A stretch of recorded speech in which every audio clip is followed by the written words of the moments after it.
Olá pessoal, tudo bem com vocês? Minhas saudações e cumprimentos a todos e a todas que estão acompanhando o canal, sejam todos bem-vindos. Mais uma vez aqui é o professor Lucas, professor de Direito Tributário e Processo Tributário aqui no canal do YouTube. Antes que eu comece a aula, se você não é inscrito, peço que se inscreva no canal, curta o vídeo, compartilhe com os colegas, ative o sininho aqui embaixo. Deixe também aqui embaixo os seus comentários, se apresente aqui para mim também, apresente também suas dúvidas e considerações, me ajude a fazer com que o canal cresça em número de visualizações e também de inscritos para que assim tenha um maior alcance aqui no YouTube e assim o conteúdo passado aqui seja conhecido por todos e assim garantindo a todos o acesso ao direito tributário de maneira gratuita e democrática.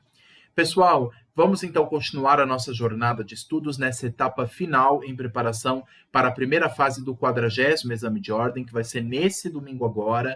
Nós estamos na última semana em preparação para essa primeira fase do 40º Exame de Ordem. Hoje é dia 20 de março, a prova vai ser nesse domingo, vendo aqui no calendário, esse domingo vai ser dia 24, salvo engano, né? 24 de março, que vai ser o penúltimo domingo do mês agora de março, que vai ser a primeira fase do 40º Exame de Ordem. Então, pessoal, vamos nos preparar, não só com as aulas teóricas, como ontem nós vimos a aula de reforma tributária, mas hoje, mais uma vez, aula prática. Teoria e prática tem que ser acompanhado de maneira sempre simultânea, porque assim a gente vai se preparando melhor para a primeira fase, para garantir, gabaritar, né, as 5 questões que caem em primeira fase do 40º exame, né? 5 questões que caem em direito tributário. Então tem que ter sempre esse ritmo, pessoal. O treino com a parte teórica, a leitura da legislação, as aulas teóricas e também a parte prática. Primeira fase, pessoal,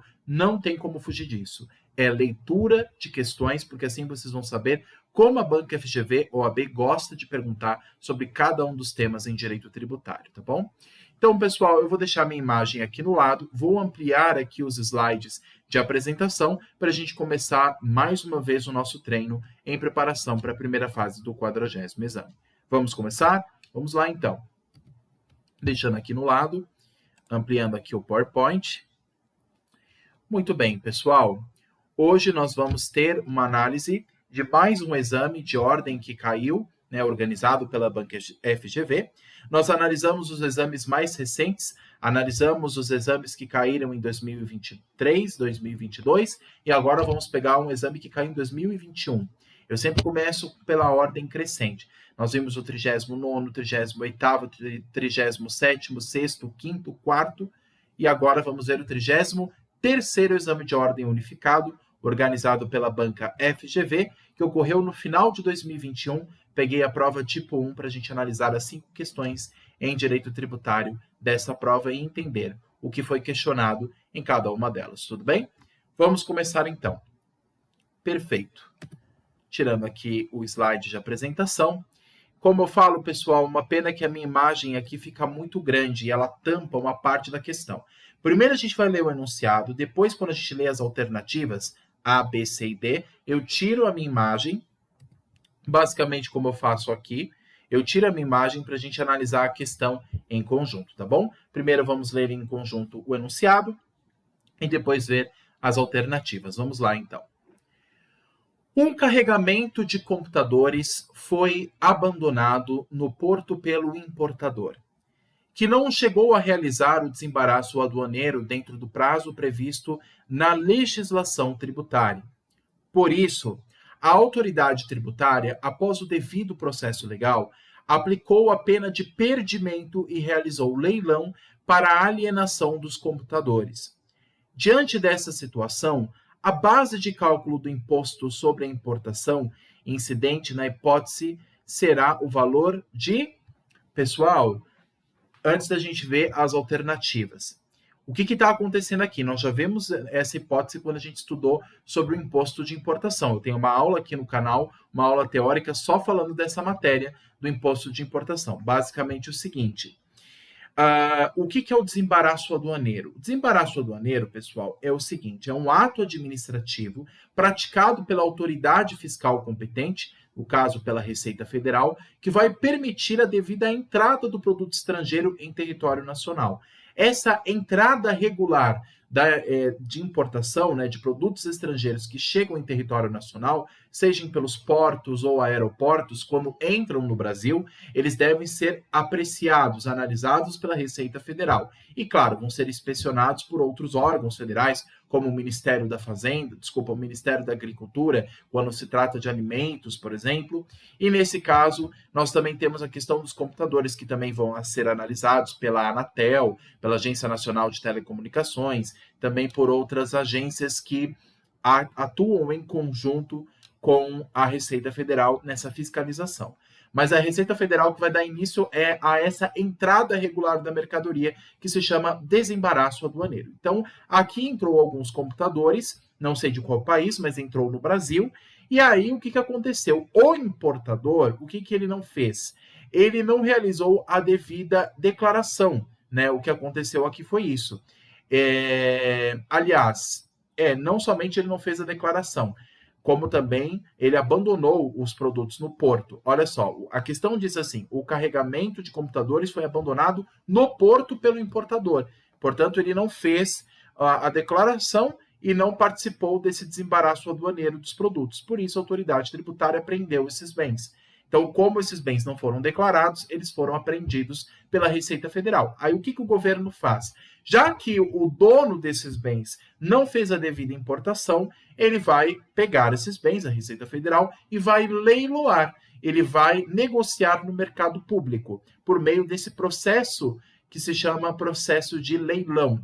O leilão é uma espécie de licitação para a venda de bens que foram apreendidos pelo Estado, que foram obtidos pelo Estado, já que o dono perdeu esses bens ou deixou eles abandonados, como nesse caso. Então, o imposto de importação também vai incidir nesse caso.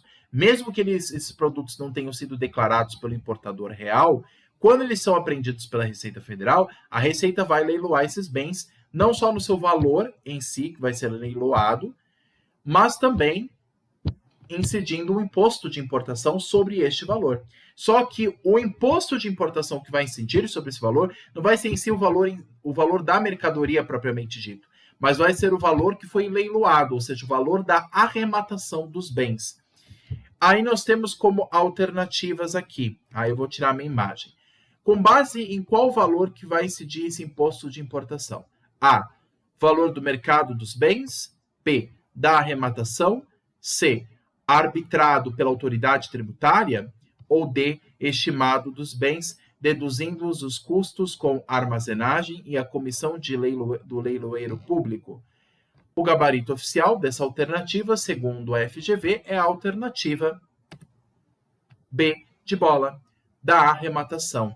Ou seja, pessoal, quando falou de imposto de importação, ou mesmo de exportação, nessa operação de produtos que saem e entram em território nacional, quando o importador desse bem ele abandona ou não faz a declaração, a Receita Federal apreende esse bem e ela toma posse desse bem.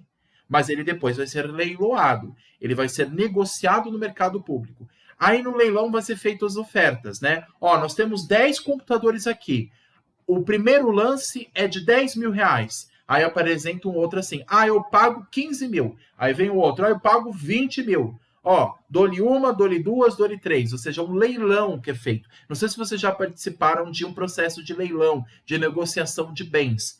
E aí o valor que for mais interessante para o Estado diz, vendido, o produto é seu, mas além de pagar o valor do produto que foi negociado, esse valor arrematado, da arrematação do bem, você vai incluir também, com base nesse valor da arrematação, o valor, a incidência do imposto, tá?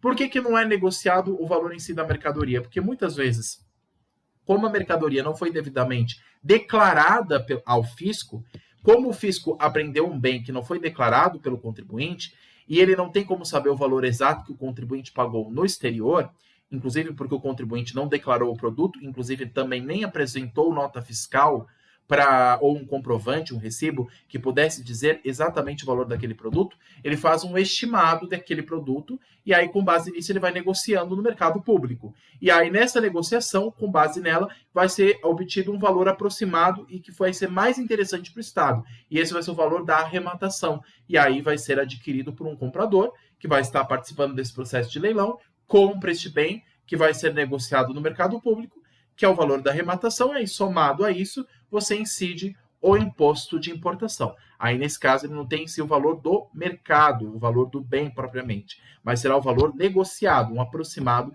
que foi negociado ali no processo de leilão. Então, o valor de arrematação. Quando falou de produto apreendido ou que foi abandonado, ou onde houve o perdimento desse bem, nesse caso, uma vez apreendido, vai ser com base na arrematação que vai ser feita a incidência do imposto. A base de cálculo, então, do imposto de importação vai ser o valor da arrematação vezes a alíquota prevista em lei. Então, de acordo com as alternativas aqui da questão 22, o que sobra para nós é a alternativa B de bola. Diante dessa situação, a base de cálculo do imposto sobre a importação incidente na hipótese será o valor da arrematação, alternativa B de bola, desconsiderando as demais. Tudo bem? A alternativa B de bola é o gabarito oficial para a questão 22. Tudo bem? Perfeito, pessoal. Vamos então para uma próxima questão, questão de número 23. Perfeito. Ampliando aqui a imagem, vamos ler primeiro o enunciado. Vamos lá. Questão 23 diz assim: a Assembleia Legislativa do Estado Alfa, castigado por chuvas torrenciais que causaram graves enchentes, aprovou lei complementar estadual de iniciativa parlamentar que instituiu empréstimo compulsório sobre a aquisição de veículos automotores no território estadual, vinculando os recursos obtidos ao combate dos efeitos das enchentes. Diante desse cenário, assinale a alternativa correta. Uma pergunta, pessoal, aqui para vocês, para a gente continuar lendo as alternativas. Empréstimo compulsório, nós sabemos que é um tributo previsto na Constituição e que é instituído em situações de calamidade pública ou na iminência de uma catástrofe, e geralmente são essas, né? Enchentes, catástrofes naturais. Aqui no Brasil não tem isso, mas furacão, alguma coisa que seja de efeito natural, de força maior, que cause um desastre a muitas pessoas. Então, para poder financiar os custos do Estado, a fim de reverter essa situação de caos e auxiliar a população que está sofrendo com essas chuvas, essas enchentes, essa catástrofe natural, se institui um empréstimo compulsório. Tá, mas o empréstimo compulsório, será que qualquer ente federado pode instituir ele? Será que os estados e municípios podem? Ou só a União que pode instituir o empréstimo compulsório? Com base nisso, vem as alternativas a seguir. Diante desse cenário, assinale a alternativa correta. Alternativa A. A iniciativa da lei que institui o empréstimo compulsório é privativa do chefe do Poder Executivo. B. O empréstimo compulsório necessita de lei complementar estadual para sua instituição. C. O Estado não pode instituir empréstimos compulsórios. D. A vinculação da receita dos empréstimos compulsórios é inconstitucional. Qual das alternativas é correta? Pessoal, será que os estados podem instituir empréstimo compulsório? Nós já estudamos sobre isso, hein? Inclusive, nós tivemos uma aula para diferenciar o empréstimo compulsório do imposto extraordinário de guerra. Nós vimos a diferença e a única semelhança que existe entre eles em relação à competência. Quem é que pode instituir o empréstimo compulsório, assim como o imposto extraordinário de guerra? É a União. Apenas a União. Não pode os outros entes federados. Então, existe uma diferença clara entre empréstimo compulsório e imposto extraordinário de guerra, mas em ambos os casos, só a União pode instituir por meio de lei complementar. Aí, o que sobra para nós como alternativa correta da questão, com base no gabarito oficial fornecido pela banca FGV, a alternativa correta pelo gabarito é a alternativa C de casa, é o que a gente falou. O Estado não pode instituir empréstimos compulsórios. Pessoal, mesmo em situação de calamidade pública, mesmo em situação de urgência e relevância, que traz o contexto, o critério necessário para se instituir o empréstimo compulsório, o Estado, nesse caso, se ele quisesse um auxílio, o que ele poderia ter feito? Ele pediria à União para instituir um empréstimo compulsório a fim de financiar as atividades públicas auxiliando o Estado alfa, que foi prejudicado pelas enchentes. Agora, o que não pode é o Estado, por iniciativa própria, instituir por meio de lei, mesmo por lei complementar estadual, instituir no caso, uma medida provisória. Não pode instituir, no caso, um empréstimo compulsório. Então, o empréstimo compulsório ele só pode ser instituído pela União em situação de calamidade pública ou na sua iminência, por meio de uma lei complementar. Mas tem que ser só a União. Só a União pode instituir empréstimo compulsório, como também imposto extraordinário de guerra, porque numa situação de guerra ou conflito, só a União pode declarar guerra a um outro país, a uma outra nação. Não pode um Estado-membro declarar guerra. Ao Estado de São Paulo declara guerra ao Uruguai. Isso não existe. Um Estado-membro do país não pode declarar guerra a ninguém. Então, a União é o único ente político que tem competência, então, para instituir imposto extraordinário de guerra e o empréstimo compulsório. E o que sobra para nós é a alternativa C de casa. O Estado não pode instituir empréstimos compulsórios. Nem os municípios, nem o Distrito Federal. Só a União. O que sobra para nós é a alternativa C de casa. Competência exclusiva da União em instituir empréstimos compulsórios. Tá bom? Alternativa correta C para a questão 23, segundo o gabarito oficial da banca FGV-OAB. Tudo bem? Pessoal, é isso então, essa questão 23. Vamos para a próxima questão, questão de número 24. Vamos lá. Questão 24. Vamos ler então o enunciado primeiro e depois ler as alternativas. Questão 24 diz assim: Lei municipal específica instituiu contribuição de melhoria para o custeio de pavimentação asfáltica integralmente custeada pelo ente político na rua ABC, localizada no município X. Finalizada a obra e seguido o devido procedimento previsto na legislação para o cálculo e cobrança desse tributo, Lucas, o meu xará aqui, proprietário do imóvel substancialmente valorizado em decorrência da obra, recebeu notificação em 1º de junho de 2021 para pagamento do tributo até o dia 30 de junho de 2021. Contudo, nem pagou nem impugnou o débito tributário. Não fez nada. Diante desse cenário, assinale a alternativa correta. Alternativa A. O prazo decadencial para a constituição deste crédito tributário se encerra em 5 anos contados a partir da data do dia 1º de junho de 2021. B.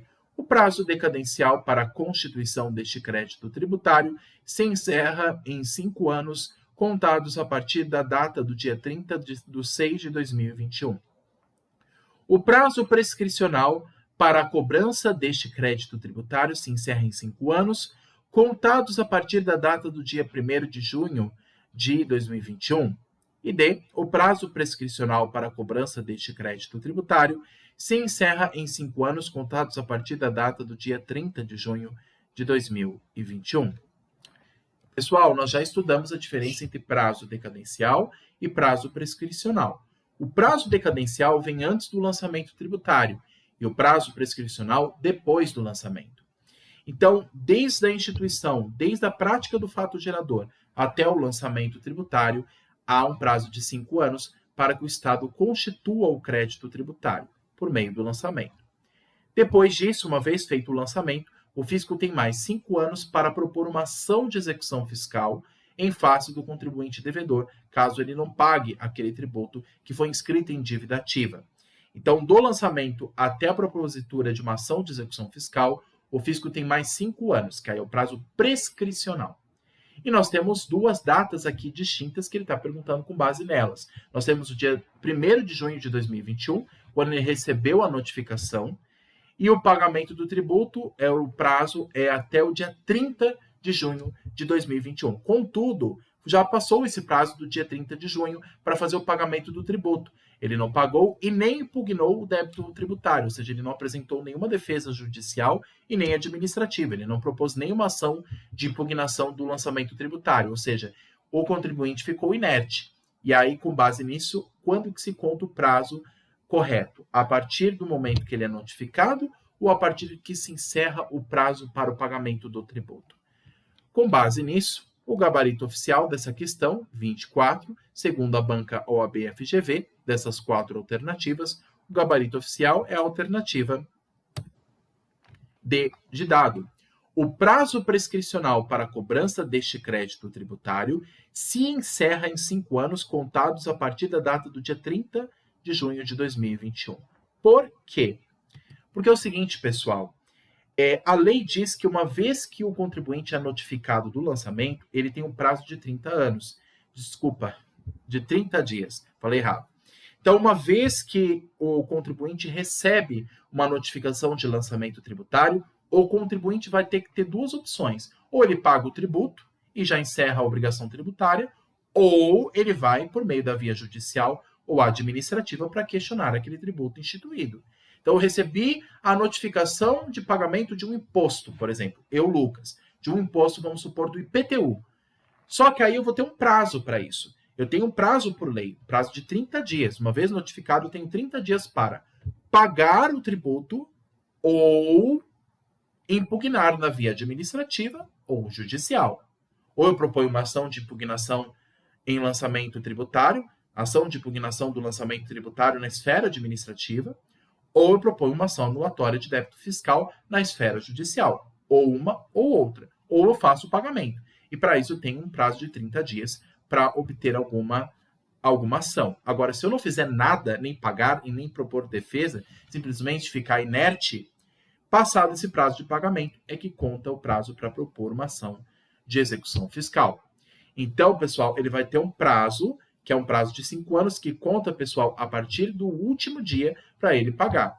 Por que o Estado não pode propor antes, nesse prazo, contado desde, por exemplo, quando ele recebe a notificação? Porque o Estado tem que esperar. O ente público, fala Estado no sentido geral, o ente público, o município, aqui no caso, tem que esperar 30 dias para ver o que o contribuinte vai fazer, porque pode ser que ele pague no último dia, pode ser que ele impugne no último dia, pode ser que ele proponha uma ação judicial de ação anulatória no último dia, dos 30 dias, no dia 30 de junho. Agora, se passado esse último dia, do dia 30 de junho, ele não fizer absolutamente nada, não propôs nenhuma defesa, não pagou, não fez nada, ficou inerte, aí sim se propõe uma ação judicial, aí sim se propõe uma ação de execução fiscal. Aí o procurador do município propõe essa cobrança tributária por meio do processo de execução fiscal, inscrevendo aquela dívida em CDA, certidão de dívida ativa, tá? Então, o prazo começa não da notificação do lançamento, mas do último prazo para pagamento. Então, do lançamento, contados mais 30 dias, passado o prazo de 30 dias depois do lançamento, ele terá 5 anos para propor uma ação de execução fiscal. E aí, no caso, o que sobra para nós é a alternativa D de dado. O prazo prescricional para a cobrança deste crédito tributário se encerra em 5 anos, contado a partir da data do dia 30 de junho de 2021. Tudo bem? Essa é a alternativa correta para a questão 24, para a nossa terceira questão aqui do bloco de direito tributário. Tudo bem? Então, prazo de 5 anos contados do último dia para o pagamento. Perfeito? Vamos então para a questão 25. Muito bem. Questão 25. Vamos lá. Só vou tomar mais alguma coisa aqui, pessoal, porque eu, para falar, minha garganta resseca muito rápido. Vamos lá. Questão 25. No dia 10 de novembro de 2020, foi publicada a Lei Ordinária Federal, que majora a alíquota de contribuição previdenciária a ser cobrada do empregador, incidente sobre a folha de salários e demais rendimentos do trabalho pagos ou creditados a qualquer título à pessoa física que lhe preste serviço, mesmo sem vínculo empregatício. Diante desse cenário, a nova alíquota poderá ser aplicada. Alternativa A partir da data da publicação da lei, 90 dias a contar da data da publicação da lei, C, a partir do primeiro dia do exercício financeiro seguinte, e D, a partir de 90 dias contados do primeiro dia do exercício financeiro seguinte. Pessoal, o que aconteceu aqui?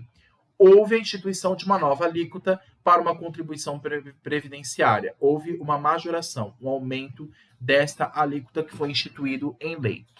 E ela vai incidir sobre as folhas de salários e demais rendimentos do trabalho pagos ou creditados a qualquer título, à pessoa física que lhe preste serviço. Quando há a majoração de um tributo, por exemplo, por meio de uma alíquota, claro, se o tributo, se o imposto ou o tributo em geral não for de natureza extrafiscal, esse tributo, quando há o aumento da sua alíquota, esse aumento tem que ser feito por meio de lei. E é o que aconteceu. Nesse fato, houve o cumprimento por meio de lei. Não posso aumentar uma alíquota em regra de um tributo apenas por ato administrativo. Em regra, tem que ser por lei. A não ser, claro, por exemplo, no caso dos impostos extrafiscais, que não é o caso aqui. Mas estamos falando de uma contribuição previdenciária que teve aumento de sua alíquota, majoração instituída em lei. Mas essa lei vai passar a viger quando? 90 dias a partir da publicação da lei? Ou um ano? Tem que esperar o exercício financeiro seguinte. O que se aplica aqui, pessoal? Qual o princípio que se aplica aqui? O princípio da anterioridade anual ou o princípio da anterioridade nonagesimal ou noventena? Qual o princípio se aplica aqui? A anterioridade anual ou nonagesimal? Segundo o gabarito oficial da banca OAB-FGV, a alternativa correta é a alternativa B de bola. 90 dias a contar da data da publicação da lei. E o que é o nome disso? Princípio da anterioridade nonagesimal ou noventena. Anterioridade nonagesimal ou noventena é 90 dias a partir da data em que a lei foi publicada. Porque é o seguinte, por que não pode valer já no dia 1º de janeiro do ano seguinte, no exercício financeiro seguinte? Porque como a lei foi instituída já no final de um ano, se ela passa a viger no dia 1º de janeiro do ano seguinte, o prazo é muito pequeno. Ela foi apenas instituída em novembro de 2020. Então, por conta disso, tem que se esperar um prazo mínimo de 90 dias. Agora, se a lei tivesse sido instituída no início de 2020, aí sim, os 90 dias contam no ano inteiro. Agora, como não foi, aí teria que esperar um prazo de um ano. Se a lei fosse promulgada em fevereiro ou março de 2020, aí teria que esperar um ano para chegar no dia 1º de janeiro de 2021 para poder valer. Mas como ela foi instituída no final de 2020, ou seja, em novembro de 2020, em 10 de novembro de 2020, então se fosse instituída já no dia 1º de janeiro de 2021, o prazo seria muito curto. Então, a Constituição Federal, em conjunto com o CTN, viu o seguinte: nesse caso, se a lei for instituída no final do ano, tem que se esperar pelo menos 90 dias. Esse é o princípio da anterioridade anterioridade nonagesimal ou noventena. Com base nisso, se aplica a alternativa B de bola. Então, diante desse cenário, a nova alíquota poderá ser aplicada, a linha B, alternativa B, 90 dias a contar da data da publicação da lei. Tudo bem? A contar da data em que a lei foi publicada, né? A partir do momento que ela foi publicada no Diário Oficial, no caso da União. Perfeito, pessoal. Alternativa B, como gabarito da questão 25. E vamos agora para a nossa última questão do bloco. Muito bem. Ampliando a minha imagem aqui novamente, vamos ler a questão 26. Panificadora Pães Fofos Limitada, tendo como sócio administrador José, alienou seu fundo de comércio à panificadora Flor de Lisboa Limitada, deixando de atuar comercialmente. Contudo, 9 meses após a alienação do fundo de comércio, a panificadora Pães Fofos Limitada alugou um novo ponto comercial e retornou às atividades de panificação. Diante desse cenário, assinale a alternativa correta. Alternativa A. A panificadora Flor de Lisboa Limitada responde integralmente pelos tributos relativos ao fundo adquirido devido até a data do ato de aquisição. Questão B.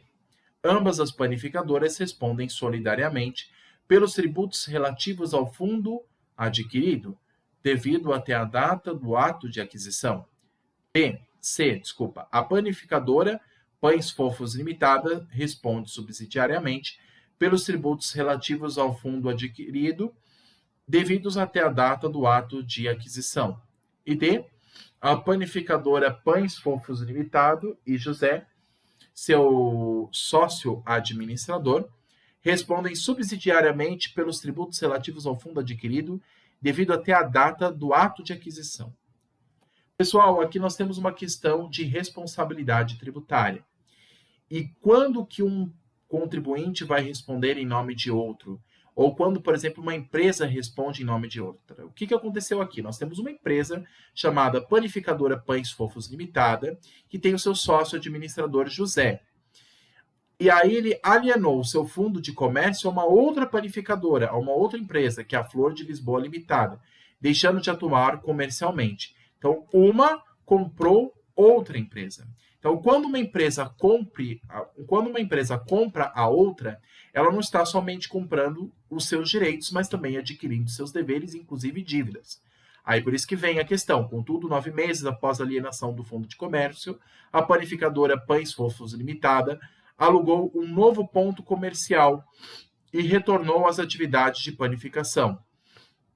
Ou seja, diante desse cenário, o que se pode dizer? Então, uma alienou o seu fundo de comércio a uma outra empresa, deixando de atuar. Aí, depois de 9 meses, houve uma alienação do fundo de comércio. Após 9 meses, da alienação do fundo de comércio, a panificadora Pães Fofos Limitada alugou um novo ponto comercial. Aí ela volta novamente em operação com uma nova roupagem. Ela primeiro vendeu seu fundo de comércio a uma primeira empresa, depois de 9 meses ela volta novamente, e aí ela aluga um novo ponto comercial e retornou às atividades de panificação. Então, diante desse cenário, desse vai e vem das empresas, que uma compra a outra, aí depois a outra antiga volta novamente, diante desse cenário, assinar a alternativa correta. Quem responde pelas dívidas tributárias? Será que a empresa Flor de Lisboa Limitada responde pelas dívidas que haviam antes da empresa Pães Fofos Limitada? Será que ela responde integralmente por suas dívidas ou parcialmente? E aí vem a outra questão, como é que fica essa responsabilidade pelo pagamento do tributo? Uma vez que surgiu novamente essa empresa Pães Fofos Limitada, será que ela vai herdar as dívidas que ela tinha antes, ou é a Flor de Lisboa que vai herdar a dívida que a Pães Fofos tinha por primeiro? Ou seja, no caso de responsabilidade tributária, será que uma pessoa, seja ela física ou jurídica, ela pode responder em nome de outra? Ela pode responder em nome de outra? Ela pode herdar as dívidas da outra pessoa? Essa é a questão. E aí, com base nisso, a questão correta, o gabarito oficial da questão 26, segundo a Banca FGV, é a alternativa A de amor. A panificadora Flor de Lisboa Limitada responde integralmente pelos tributos relativos ao fundo adquirido, devidos até a data do ato de aquisição. Ou seja, pessoal, é um exemplo que eu citei, inclusive, na aula quando a gente estudou sobre responsabilidade tributária. Eu citei o exemplo de companhias aéreas, que eu gosto muito. Você tinha a antiga Varig, lembra da Varig Linhas Aéreas que havia no Brasil? Ela foi comprada pela Gol Linhas Aéreas. Então, quando a Gol comprou a Varig, ela não somente compra os direitos da Varig, os direitos integrais, materiais ou imateriais daquela empresa, mas ela compra também, não somente os seus bens, ela não somente adquire aqueles bens, mas ela adquire também as dívidas daquela outra empresa. Então, a Gol teve que arcar com todas as dívidas que a antiga Varig tinha. Então, quando uma empresa compra a outra, ou há uma fusão de uma empresa com a outra, essa nova empresa vai responder pelas dívidas do passado, até o limite da aquisição, até a data em que ela foi adquirida, até a data em que ela foi comprada.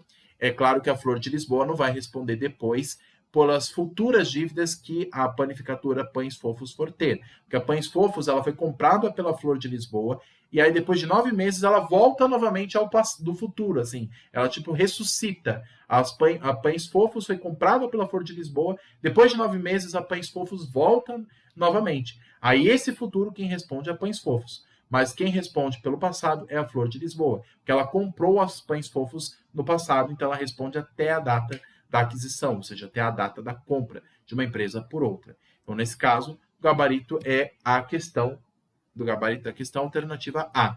A panificadora Flor de Lisboa Limitada responde integralmente, não é parcialmente, ela responde por toda a dívida, pelos tributos relativos ao fundo adquirido, devidos até a data do ato de aquisição. Ah, mas é correto, professor? Você citou o exemplo da Gol e da Varig. Então, a Gol que compra a Varig, a Gol que não tem nada a ver com a história, como ela comprou a Varig, ela vai ter que ainda arcar com as dívidas da antiga Varig? Sim, porque quando ela compra uma outra empresa, ela também está assumindo o risco.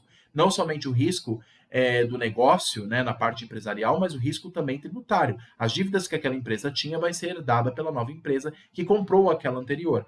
Então, no caso dessa fusão, a empresa que comprou a outra, ou melhor, não é uma fusão, uma aquisição, a empresa que comprou a outra, essa que comprou, está também assumindo os riscos, está herdando não somente os direitos, mas também os deveres daquela antiga empresa. Então, a Gol teve que arcar com todas as despesas antigas da Varig.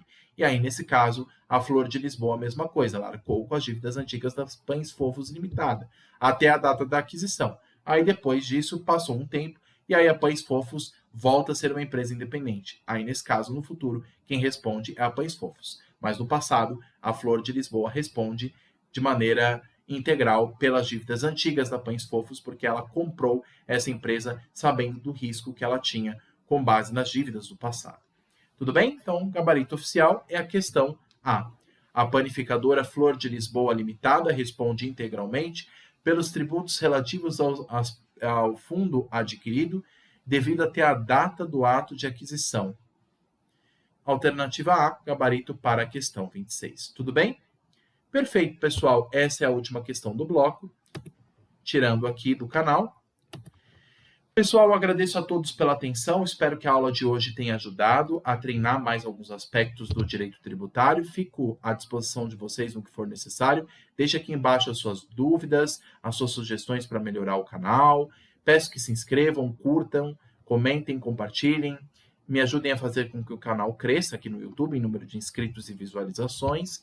E se vocês quiserem o material dessa aula, os slides dessa aula, eu posso compartilhar com vocês por e-mail, seja pela versão PowerPoint ou PDF, como preferirem.